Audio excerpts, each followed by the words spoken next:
Photo সাংবাদিক, আব্দুল খালেক দৈনিক বাংলা, শফিকুল কবির chief reporter Ittefaq, Rashid তালুকদারের ছবি তুলতো বিখ্যাত ইত্তেফাকের, জাকারিয়া মিলন ইত্তেফাকের, আব্দুল মান্নান সংগ্রাম, বাঙ্গাল আব্দুল কুদ্দুস সাপ্তাহিক, আকবর মাহবুব সাপ্তাহিক, মুক্তিবাণী সহ অনেকে।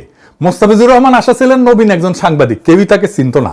ঢাকা মেডিকেল কলেজের হাসপাতালের বারান্দায় কাতরাইতে কাতরাইতে প্রাণ হারায়, কোনো চিকিৎসা পায়নি। আবু সালেকেও মৃত ভেবে লাশের স্তূপের সাথে ফেলে রাখা হয়েছিল। কিন্তু সাংবাদিক মাহবুবুর রহমান এবং ফটো সাংবাদিক রশিদ তালুকদার তার জীবনের ক্ষীণ স্পন্দন টের পেয়ে তাকে হাসপাতালে নিয়ে যায়। দেখেন আর একটা ঘটনা মিলল, সেটা হইতেছে লক্ষ্য সাংবাদিক, যেন ইচ্ছা করে সাংবাদিকদের দিকে মারা হয়েছে। জিয়াউর রহমান নিজে তাৎক্ষণিকভাবে ঢাকা মেডিকেল কলেজে যান, বিশেষজ্ঞ ডাক্তার সিএমএইচ থেকে আনান, রক্তের ব্যবস্থা করেন। এরপরেও আহতদের দেখতে হাসপাতালে উনি নিয়মিত যেতেন। এডিটর সাহেব ছবিটা দেখেন, পত্রিকায় ছাপা হয়েছিল যে জিয়াউর রহমান আসছেন ঢাকা মেডিকেল কলেজ হাসপাতাল। ছবিটা একটু কেটে গেছে, তাও বোঝা যায়। তিনি আবু সালেকে বলছিলেন যে ওনাকে বিদেশে পাঠানোর ব্যবস্থা করতেছে, কিন্তু সেই প্রতিশ্রুতি বাস্তবায়নের আগেই জিয়াউর রহমান দুঃখজনকভাবে শহীদ হন। যাই হোক, তদন্ত কমিটি একটা গঠিত হয়েছিল, বিচারপতি শামসুদ্দিন ছিলেন আহ্বায়ক। রিপোর্ট প্রস্তুত হয়ে গেছিল, কিন্তু জিয়াউর রহমান মারা যাওয়ার পরে এটার প্রকাশ হয়নি, বিচার হয়নি। কি ছিল সেই রিপোর্টে কেউ জানে না। এতজন মানুষ মারা গেল, সাংবাদিক সহ, সাংবাদিকরা কেউ হাউকাউ করলো না। কয়েকজন ফ্যাসিস্ট দোষের সাংবাদিক জেলে আছে, তাই 111-এর 2 কালীগঞ্জ চিল্লায় একেবারে মাথা খারাপ করে দিছে। লিস্ট দিয়েছি এবং সেখানে আমরা বলেছি যে প্রায় 282 জন সাংবাদিকদের বিরুদ্ধে বিভিন্ন ধরনের মামলা হচ্ছে এবং তার মধ্যে 94 জন হত্যা মামলার তারা আসামি হিসাবে। তো সেটা আমরা প্রধানমন্ত্রীর কাছে সেই লিস্ট দিয়েছি।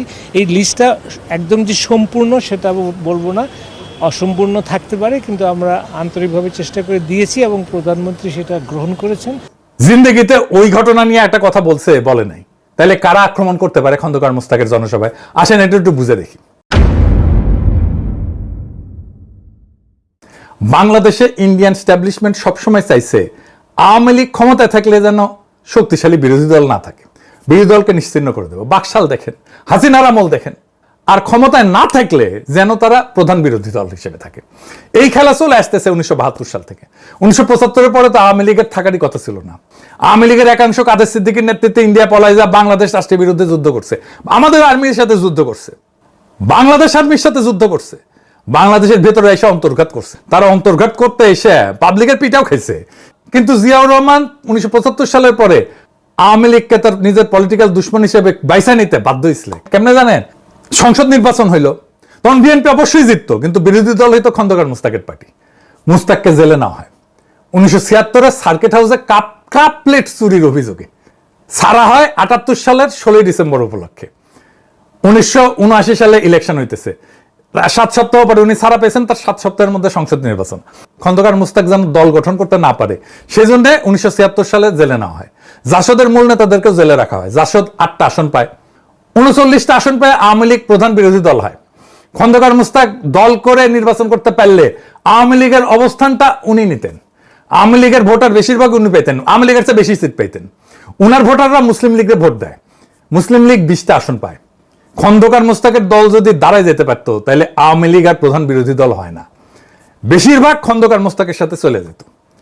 জাসদ দ্বিতীয় দল হইতো, সেটা হয় নাই। তাই আওয়ামী লীগ আবার ফিরে আসছে। যেহেতু জিয়াউর রহমান আওয়ামী লীগরেই তার পলিটিক্যাল দুশ্মন বানাইতে চাইছিল, তাই আওয়ামী লীগ ফিরে আসছে। সেই কারণে খন্দকার মোস্তাকের জনসভায় বোমা হামলা, এই ঘটনা বিএনপিকে পরোক্ষ সুবিধা দিতেই পারে। কিন্তু এখনকার অবস্থা কি? এখন কি বিএনপি কোনোভাবে আওয়ামী লীগের স্পেস দিতে পারে? পারবে না। আওয়ামী লীগকে স্পেস দিলে বিএনপির নিজের যে ভোট ব্যাংক গড়ে উঠছে সেটা ধরে রাখতে পারবে না। জামাত ভীতি দেখায় বিএনপি পুরো আওয়ামী লীগের ভোট নিজের বাক্সে নিতে পারবে যদি আওয়ামী লীগ ভোট না করে, আর ভোট করলে ওই ভোট চলে যাবে। অদ্ভুত একটা অবস্থা বিএনপি।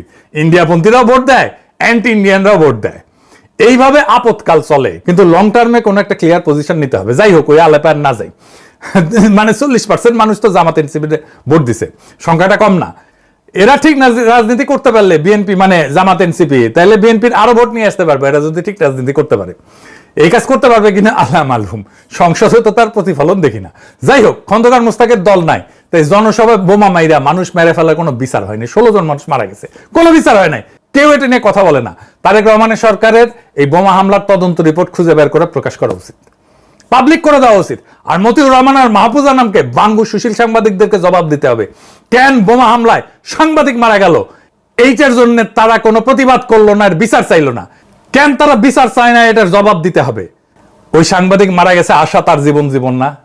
দিল্লি স্টারে আগুন দেওয়ার পরে পারলে তো কেন্দ্রে দেয় মাহফুজানন্দ প্রভুপাত, এখন বাইসে থাকাই অসম্ভব হয়ে গেছে।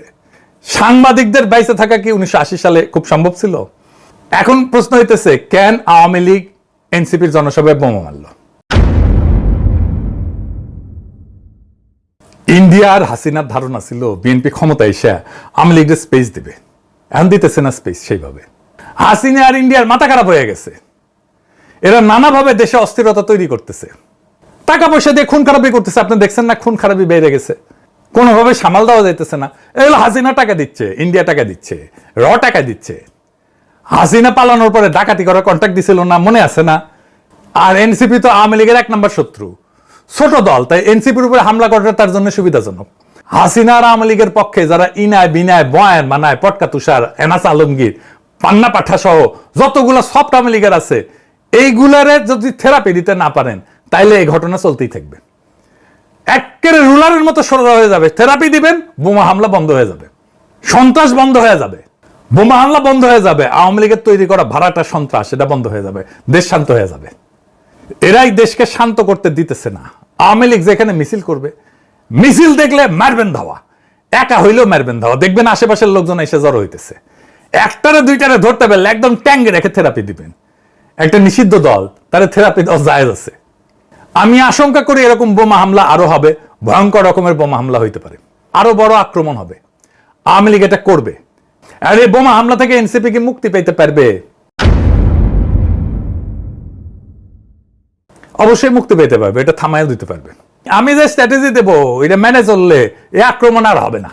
সেই স্ট্র্যাটেজি ফলো করলে কেউ কখনো এনসিপির জনসভায় হামলা চালাইতে পারবে না, চিন্তাই করবে না বোমা টোমা মায়ের কি দেমু শিখে দেই শিখে।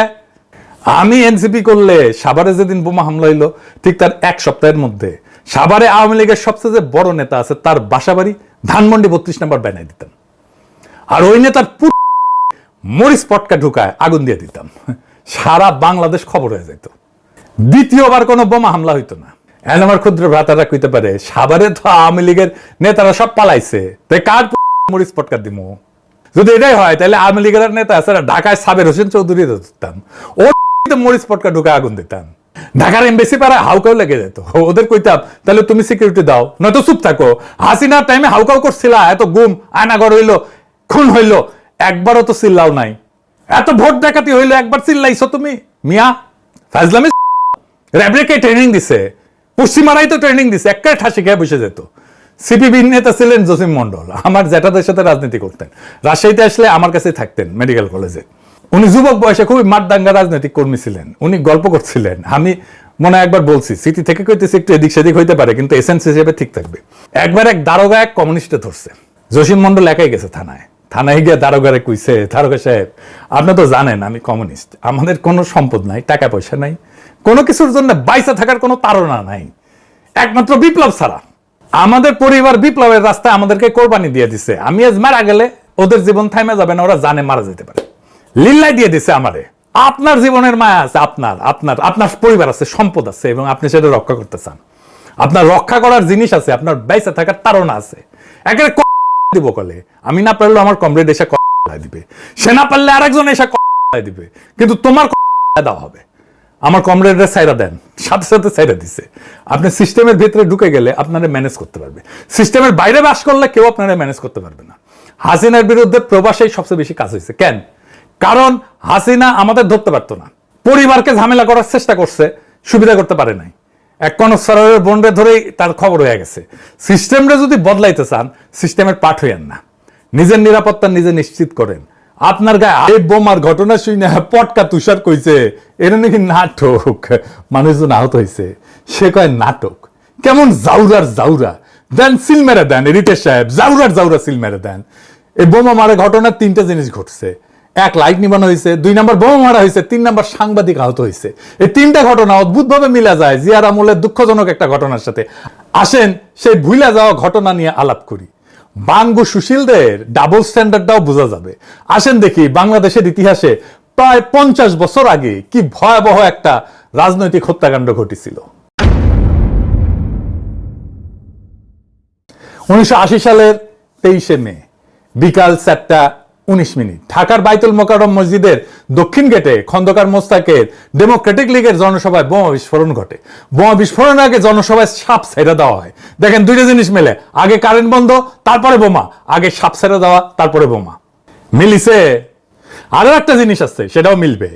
সেদিন বোমা হামলায় নিহত হয় সাংবাদিক মোস্তাফিজুর রহমান আশা সহ 16 জন, আহত হয় অন্তত 2 শতাধিক মানুষ। 16 জন মারা যায়। ওই সময় একটা রাজনৈতিক জনসভায় এতজন মানুষ বোমা হামলায় মারা যায় নাই। এটা নিয়ে প্রত্যক্ষদর্শী এবং মারাত্মকভাবে আহত সাংবাদিক এবং ছড়াকার আবু সালেহ সেই সময় দৈনিক দেশের সিনিয়র রিপোর্টার বাংলাদেশ প্রতিদিন একটা স্মৃতি কথা লিখেছিলেন। তিনি বামপন্থী রাজনীতির সাথে জড়িত ছিলেন। তার শরীরে 62টা স্প্লিন্টার বিদ্ধ হয়েছিল। সেই দিন যে নিহত হয়েছিল সাংবাদিক মোস্তাফিজুর রহমান আশা, উনি ছিলেন দৈনিক বাংলার এক নবীন রিপোর্টার। আহত হয়েছিলেন অনেকে। জহিরুল হক দৈনিক বাংলার স্টাফ রিপোর্টার ছিলেন, মশির হোসেন দৈনিক বাংলা, কামরুজ্জামান ফটো সাংবাদিক, আব্দুল খালেক দৈনিক বাংলা, শফিকুল কবির চিফ রিপোর্টার ইত্তেফাক, রশিদ তালুকদারের ছবি তুলতো বিখ্যাত ইত্তেফাকের, জাকারিয়া মিলন ইত্তেফাকের, আব্দুল মান্নান সংগ্রাম, বাঙ্গাল আব্দুল কুদ্দুস সাপ্তাহিক, আকবর মাহবুব সাপ্তাহিক, মুক্তিবাণী সহ অনেকে। মোস্তাফিজুর রহমান আশা ছিলেন নবীন একজন সাংবাদিক, কেউই তাকে চিনত না। ঢাকা মেডিকেল কলেজের হাসপাতালের বারান্দায় কাতরাইতে কাতরাইতে প্রাণ হারায়, কোনো চিকিৎসা পায়নি। আবু সালেকেও মৃত ভেবে লাশের স্তূপের সাথে ফেলে রাখা হয়েছিল। কিন্তু সাংবাদিক মাহবুবুর রহমান এবং ফটো সাংবাদিক রশিদ তালুকদার তার জীবনের ক্ষীণ স্পন্দন টের পেয়ে তাকে হাসপাতালে নিয়ে যায়। দেখেন, আর একটা ঘটনা মিলল, সেটা হইতেছে লক্ষ্য সাংবাদিক যেন ইচ্ছে করে সাংবাদিকদের দিকে মারা হয়েছে। জিয়াউর রহমান নিজে তাৎক্ষণিকভাবে ঢাকা মেডিকেল কলেজে যান, বিশেষজ্ঞ ডাক্তার সিএমএইচ থেকে আনান, রক্তের ব্যবস্থা করেন। এরপরেও আহতদের দেখতে হাসপাতালে উনি নিয়মিত যেতেন। এডিটর সাহেব ছবিটা দেখেন, পত্রিকায় ছাপা হয়েছিল যে জিয়াউর রহমান আসছেন ঢাকা মেডিকেল কলেজ হাসপাতাল। ছবিটা একটু কেটে গেছে, তাও বোঝা যায়। তিনি আবু সালেহকে বলছিলেন যে ওনাকে বিদেশে পাঠানোর ব্যবস্থা করতেছে, কিন্তু সেই প্রতিশ্রুতি বাস্তবায়নের আগেই জিয়াউর রহমান দুঃখজনকভাবে শহীদ হন। যাই হোক, তদন্ত কমিটি একটা গঠিত হয়েছিল। বিচারপতি শামসুদ্দিন ছিলেন আহ্বায়ক। রিপোর্ট প্রস্তুত হয়ে গেছিল, কিন্তু জিয়াউর রহমান মারা যাওয়ার পরে এটার প্রকাশ হয়নি, বিচার হয়নি। কি ছিল সেই রিপোর্টে কেউ জানে না। এতজন মানুষ মারা গেল, সাংবাদিক সহ, সাংবাদিকরা কেউ হাউকাও করলো না। কয়েকজন ফ্যাসিস্ট দোষের সাংবাদিক জেলে আছে, তাই 111-এর 2 কালীগঞ্জ চিল্লায় একেবারে মাথা খারাপ করে দিছে। লিস্ট দিয়েছি এবং সেখানে আমরা বলেছি যে প্রায় 282 জন সাংবাদিকদের বিরুদ্ধে বিভিন্ন ধরনের মামলা হচ্ছে এবং তার মধ্যে 94 জন হত্যা মামলার তারা আসামি হিসাবে। তো সেটা আমরা প্রধানমন্ত্রীর কাছে সেই লিস্ট দিয়েছি। এই লিস্টটা একদম যে সম্পূর্ণ সেটা বলবো না, অসম্পূর্ণ থাকতে পারে, কিন্তু আমরা আন্তরিকভাবে চেষ্টা করে দিয়েছি এবং প্রধানমন্ত্রী সেটা গ্রহণ করেছেন। জিন্দেগিতে ওই ঘটনা নিয়ে একটা কথা বলছে, বলে নাই। তাহলে কারা আক্রমণ করতে পারে খন্দকার মোস্তাকের জনসভায়? আসেন এটা একটু বুঝে দেখি। বাংলাদেশে ইন্ডিয়ান স্ট্যাবলিশমেন্ট সবসময় চাইছে আওয়ামী লীগ ক্ষমতায় থাকলে যেন শক্তিশালী বিরোধী দল না থাকে, বিরোধী দলকে নিশ্চিহ্ন করে দেবো। বাকশাল দেখেন, হাসিনার আমল দেখেন। আর ক্ষমতায় না থাকলে যেন তারা প্রধান বিরোধী দল হিসেবে থাকে। এই খেলা চলে আসতেছে 1972 সাল থেকে। 1975-এর পরে তো আওয়ামী লীগের থাকারই কথা ছিল না। আওয়ামী লীগের একাংশ কাদের সিদ্দিকীর নেতৃত্বে ইন্ডিয়া পলায় যা বাংলাদেশ রাষ্ট্রের বিরুদ্ধে যুদ্ধ করছে, আমাদের আর্মির সাথে যুদ্ধ করছে, বাংলাদেশ আর্মির সাথে যুদ্ধ করছে, বাংলাদেশের ভেতরে এসে অন্তর্ঘাত করছে। তারা অন্তর্ঘাত করতে এসে পাবলিকের পিটাও খেয়েছে। কিন্তু জিয়াউর রহমান 1975 সালের পরে আওয়ামী লীগকে তার নিজের পলিটিক্যাল দুশ্মন হিসেবে বাইসা নিতে বাধ্য হয়েছিল। কেমনে জানেন? সংসদ নির্বাচন হইল, তখন বিএনপি অবশ্যই জিততো, কিন্তু বিরোধী দল হইতো খন্দকার মোস্তাকের পার্টি। মোস্তাককে জেলে নেওয়া হয়। 1976-এ সার্কিট হাউসে কাপ প্লেট চুরির অভিযোগে ছাড়া হয় 78 সালের 16 ডিসেম্বর উপলক্ষে। 1979 সালে ইলেকশন হইতেছে, 7 সপ্তাহ পরে উনি ছাড়া পেয়েছেন। তার 7 সপ্তাহের মধ্যে সংসদ নির্বাচন। খন্দকার মোস্তাক যেন দল গঠন করতে না পারে সেই জন্য 1976 সালে জেলে নেওয়া হয়। জাসদের মূল নেতাদেরকেও জেলে রাখা হয়। জাসদ 8টা আসন পায়, 39টা আসন পায়। আওয়ামী লীগ প্রধান বিরোধী দল হয়। খন্দকার মোস্তাক দল করে নির্বাচন করতে পারলে আওয়ামী লীগের অবস্থানটা উনি নিতেন। আওয়ামী লীগের ভোটার বেশিরভাগ উনি পেতেন, আওয়ামী লীগের চেয়ে বেশি সিট পেতেন। উনার ভোটাররা মুসলিম লীগের ভোট দেয়, মুসলিম লীগ 20টা আসন পায়। খন্দকার মোস্তাকের দল যদি দাঁড়ায় যেতে পারত তাহলে আওয়ামী লীগ আর প্রধান বিরোধী দল হয় না। বেশিরভাগ খন্দকার মোস্তাকের সাথে চলে যেত। জাসদ দ্বিতীয় দল হইতো, সেটা হয় নাই। তাই আওয়ামী লীগ আবার ফিরে আসছে। যেহেতু জিয়াউর রহমান আওয়ামী লীগরেই তার পলিটিক্যাল দুশ্মন বানাইতে চাইছিল, তাই আওয়ামী লীগ ফিরে এসছে। সেই কারণে খন্দকার মোস্তাকের জনসভায় বোমা হামলা, এই ঘটনা বিএনপিকে পরোক্ষ সুবিধা দিতেই পারে। কিন্তু এখনকার অবস্থা কি? এখন কি বিএনপি কোনোভাবে আওয়ামী লীগের স্পেস দিতে পারে? পারবে না। আওয়ামী লীগকে স্পেস দিলে বিএনপি নিজের যে ভোট ব্যাংক গড়ে উঠছে সেটা ধরে রাখতে পারবে না। জামাত ভীতি দেখায় বিএনপি পুরো আওয়ামী লীগের ভোট নিজের বাক্সে নিতে পারবে যদি আওয়ামী লীগ ভোট না করে। আর ভোট করলে ওই ভোট চলে যাবে। অদ্ভুত একটা অবস্থা বিএনপি। ইন্ডিয়াপন্থীরাও ভোট দেয়, অ্যান্টি ইন্ডিয়ানরাও ভোট দেয়। এইভাবে আপদকাল চলে, কিন্তু লং টার্মে কোনো একটা ক্লিয়ার পজিশন নিতে হবে। যাই হোক, ওই আলাপে আর না যাই। মানে 40% মানুষ তো জামাত এনসিপিতে ভোট দিছে, সংখ্যাটা কম না। এরা ঠিক রাজনীতি করতে পারলে বিএনপি মানে জামাত এনসিপি, তাহলে বিএনপির আরো ভোট নিয়ে আসতে পারবে। এরা যদি ঠিক রাজনীতি করতে পারে, এই কাজ করতে পারবে কিনা আল্লাহ মালুম। সংসদে তো তার প্রতিফলন দেখি না। যাই হোক, খন্দকার মোস্তাকের দল নাই, তাই জনসভায় বোমা মাইরা মানুষ মেরে ফেলার কোনো বিচার হয়নি। 16 জন মানুষ মারা গেছে, কোনো বিচার হয় নাই। কেউ এটা নিয়ে কথা বলে না। তারেক রহমানের সরকারের এই বোমা হামলার তদন্ত রিপোর্ট খুঁজে বের করে প্রকাশ করা উচিত, পাবলিক করে দেওয়া উচিত। আর মতিউর রহমান আর মাহফুজা নামকে বাঙ্গু সুশীল সাংবাদিকদেরকে জবাব দিতে হবে, কেন বোমা হামলায় সাংবাদিক মারা গেল, এইটার জন্য তারা কোনো প্রতিবাদ করলো না, বিচার চাইলো না।